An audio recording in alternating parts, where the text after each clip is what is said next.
पुरुष दुर्योधन दुशासन।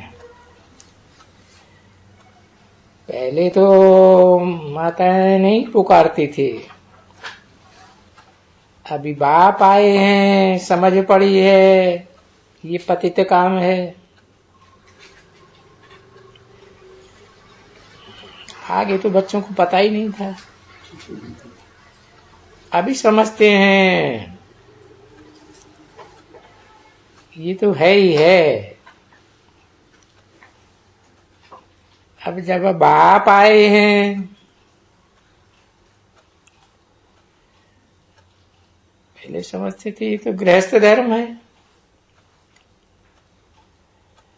है ही है। माना कि तुम रावण राज्य में हो, राम राज्य तो सतयुग होता है, देवी देवताओं का राज्य होता है, वहां तो सुख होता है ना। रावण राज्य में तो दुख ही दुख। तो बच्चों को तो सुख धाम में चलना है, तो फिर ये छी छी बनना छोड़ दो। और इतना समय जो तुम छी छी बने हो, आधा कल्प, वो तो सिर पर जन्म जन्मांतर का बोझ है। एक तो ये हिंसा का बोझ है, काम विकार की हिंसा। दूसरा, देवताओं को गालियां दी हैं बहुत, भगवान को भी। जिन्होंने तुमको ऐसा गुलगुल बनाया है, फूल बनाया है, और फूल बनाने वाले को तुमने बहुत गालियां दी हैं। तो अभी बाकी ये बड़ी कोर्ट है ना बच्ची, तो उनको जो गाली दी है तो बहुत पाप चढ़ गए। भगवान को गाली दी, रामकृष्ण देवताओं को गाली दी, और फिर ठिक्कर में है, भित्तर में है, कच्छ में है, बच्चे में है। अब देखो, किसी को पता नहीं पड़ता है कि आखिर है कहां। पाप आकर समझाते हैं, अरे देखो तो तुम कितनी मुझे गाली देते हो और ग्लानि करते हो। गाली देते हो ना,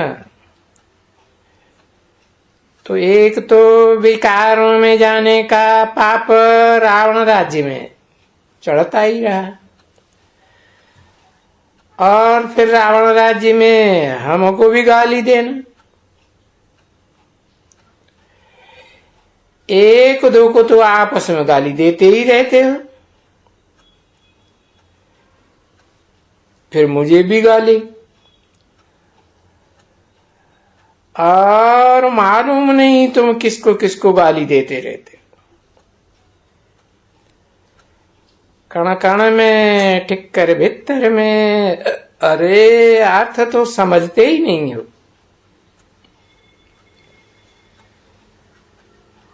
अभी भी सब कोई कहते हैं कि वो तो सर्वव्यापी है।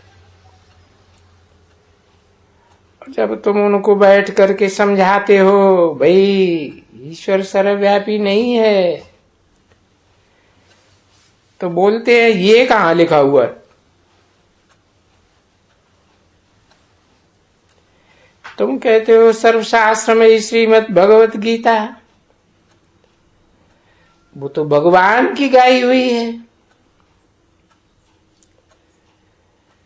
तो वो भगवान ने तो लिखा है ना उसमें,